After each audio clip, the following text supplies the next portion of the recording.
Hello, നമ്മൾ ഓൺലൈനിൽ ഒരു ബിസിനസ് ചെയ്യാൻ നേരത്ത് തുടക്കം തന്നെ ശ്രദ്ധിക്കേണ്ട ഒരു കാര്യമാണ് ഓൺലൈനിന് അനുയോജ്യമായിട്ടുള്ള പ്രൊഡക്റ്റുകൾ മാത്രം തിരഞ്ഞെടുക്കുക എന്നുള്ളൂ. പലരും വരുത്തുന്ന മിസ്റ്റേക്ക് എന്താണെന്ന് വെച്ച് കഴിഞ്ഞാൽ അവർ ഓടിപ്പോയി എന്തെങ്കിലും ഒരു പ്രൊഡക്റ്റ് സെലക്ട് ചെയ്യും. കസ്റ്റമറുടെ അടുത്ത് നിന്ന് ഓർഡർ കിട്ടി കൊറിയർ അയച്ച് കൊടുക്കാൻ പോണ ആ പോയിന്റിലാണ് അവർ മനസ്സിലാക്കുന്നത് ഇത് ഓൺലൈനിന് പറ്റിയ പ്രൊഡക്റ്റ് അല്ല.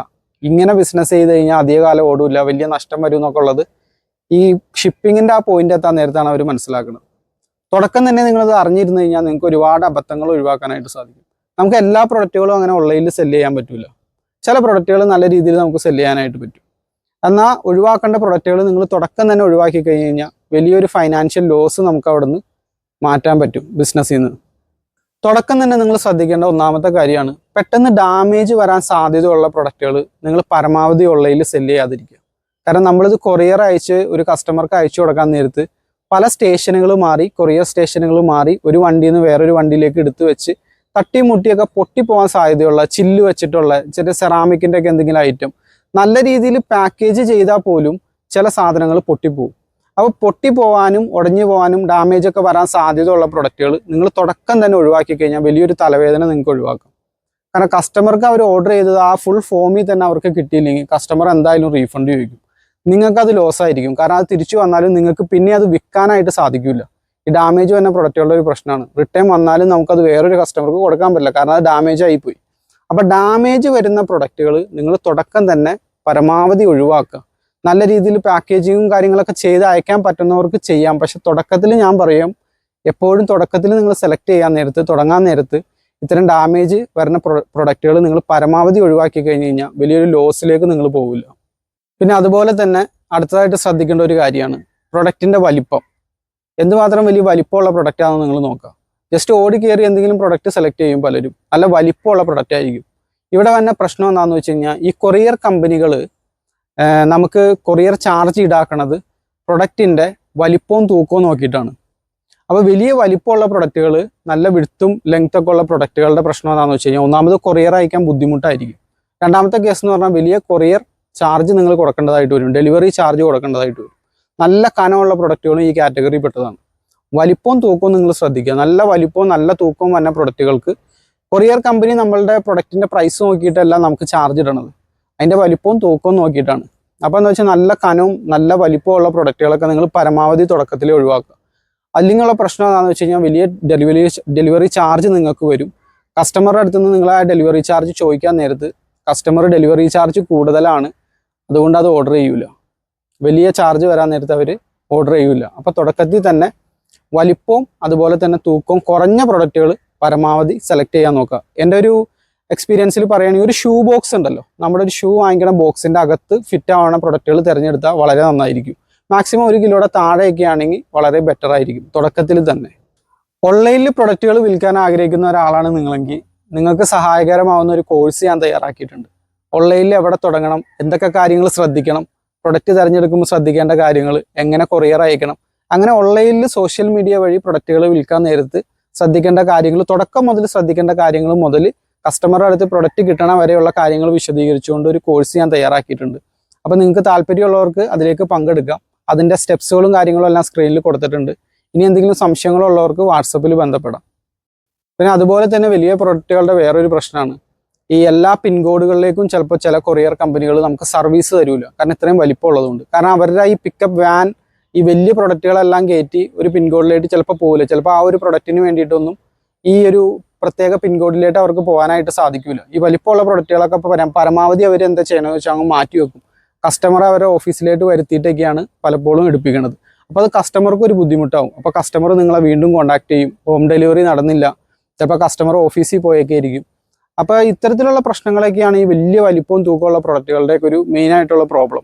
അപ്പോൾ പരമാവധി നിങ്ങളിത് ഒഴിവാക്കുക എന്നുള്ളതാണ്, തുടക്കത്തിൽ തന്നെ ഇത് ഒഴിവാക്കുക എന്നുള്ളതാണ് ഏറ്റവും നല്ലൊരു മാർഗം. പിന്നെ ഇത്തരം പ്രൊഡക്റ്റുകൾക്ക് ഷിപ്പിംഗ് ചാർജ് കൂടാതെ വരുന്ന ഒരു തലവേദനയാണ് പാക്കേജിങ് കോസ്റ്റ് എന്ന് പറഞ്ഞു കഴിഞ്ഞാൽ. കാരണം പെട്ടെന്ന് പൊട്ടിപ്പോകാൻ സാധ്യതയൊക്കെയുള്ള പ്രൊഡക്റ്റുകൾ നമ്മൾ പൊട്ടിപ്പോകാതിരിക്കാനായിട്ട് ഒരുപാട് ബബിൾ റാപ്സും അതുപോലെ തന്നെ കാട്ടൺ ബോക്സും എല്ലാം അടുപ്പിച്ച് വരുമ്പോഴത്തേക്കും നിങ്ങളുടെ പാക്കേജിങ് കോസ്റ്റ് അത് കൂട്ടും. ഈ പാക്കേജിങ് കോസ്റ്റ് കൂടാൻ നേരത്ത് നമ്മുടെ പ്രോഫിറ്റ് നല്ല രീതിയിൽ കുറയും. അപ്പോൾ എന്താണെന്ന് വെച്ച് കഴിഞ്ഞാൽ അവിടെ ഒരു കോസ്റ്റാണ്, ഒരു എക്സ്ട്രാ അനാവശ്യമായിട്ടൊരു കോസ്റ്റ് അവിടെ വരെയാണ്. സാധാരണ പെട്ടെന്ന് അങ്ങനെ പൊട്ടിപ്പോകാത്ത പ്രൊഡക്റ്റൊക്കെ ആണെങ്കിൽ നമുക്ക് ഇൻ കേസ് ജസ്റ്റ് ഒരു ബബിൾ റാപ്പിൽ പൊതിഞ്ഞ് ഒരു പോളി ബാഗിലിട്ടൊക്കെ അയച്ചു കൊടുക്കുക.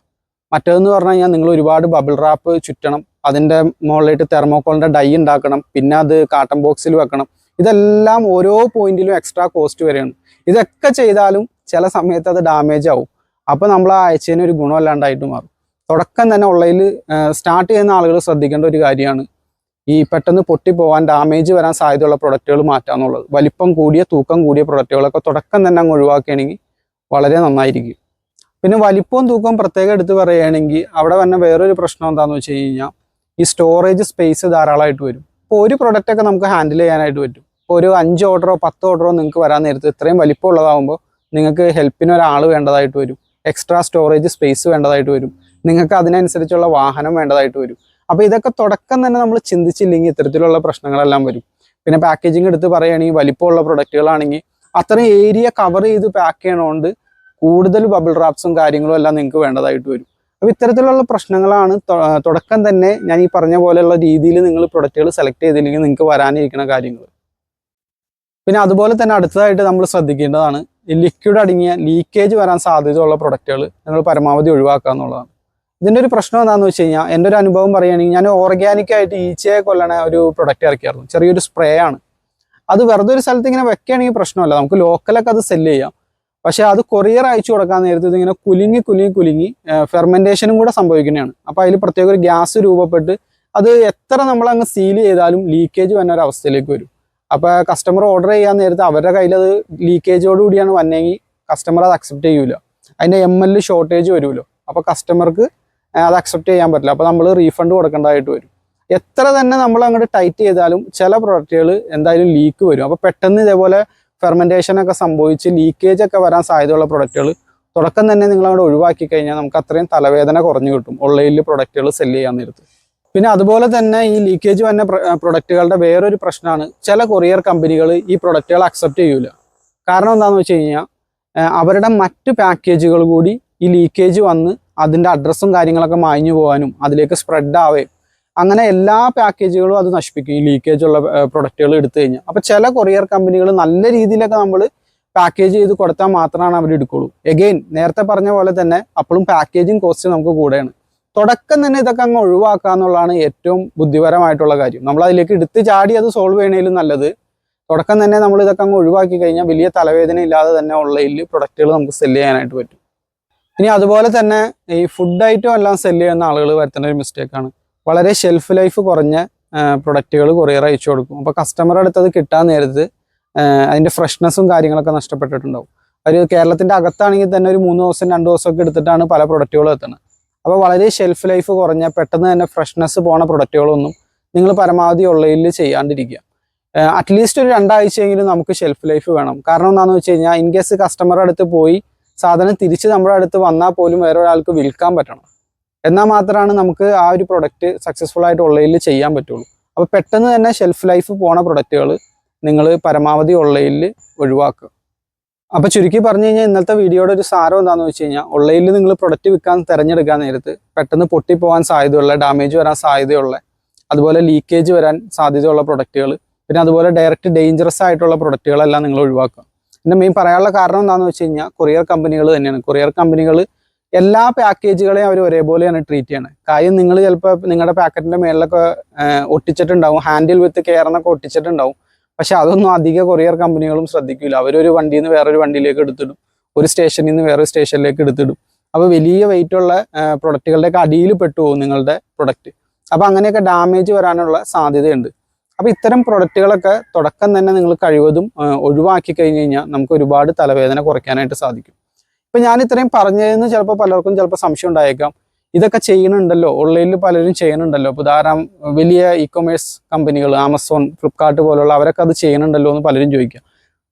ഇവിടെ നിങ്ങൾ മനസ്സിലാക്കേണ്ട കാര്യം അവർക്ക് വലിയൊരു ഇൻഫ്രാസ്ട്രക്ചർ ഉണ്ട്, അവർക്ക് അവരുടേതായിട്ട് തന്നെ ലോജിസ്റ്റിക് ഡിപ്പാർട്ട്മെന്റ് ഉണ്ട്. അപ്പോൾ അവർക്കൊക്കെ അത് നല്ല രീതിയിൽ ഹാൻഡിൽ ചെയ്ത് പോകാനായിട്ട് പറ്റും. നമ്മൾ പ്രൈവറ്റ് കൊറിയർ കമ്പനികളെ ആശ്രയിക്കാൻ നേരത്ത് അവർക്ക് ഇത്തരം ഫെസിലിറ്റികൾ ഉണ്ടായിക്കൊള്ളണമെന്നില്ല. പിന്നെ ഈ ആമസോൺ, ഫ്ലിപ്കാർട്ട് പോലുള്ളവർക്കൊക്കെ അവർ ഡയറക്റ്റ് എടുക്കാൻ നേരത്ത് കമ്പനികളിൽ നിന്ന് വളരെ റേറ്റ് കുറച്ചും കാര്യങ്ങളൊക്കെ കിട്ടും. അപ്പോൾ അവരുടെ ഷിപ്പിംഗ് ചാർജ് അല്ല നിങ്ങളുടെ ഷിപ്പിംഗ് ചാർജ്. അപ്പോൾ അത് പ്രത്യേകമായിട്ട് നിങ്ങൾ ശ്രദ്ധിക്കുക.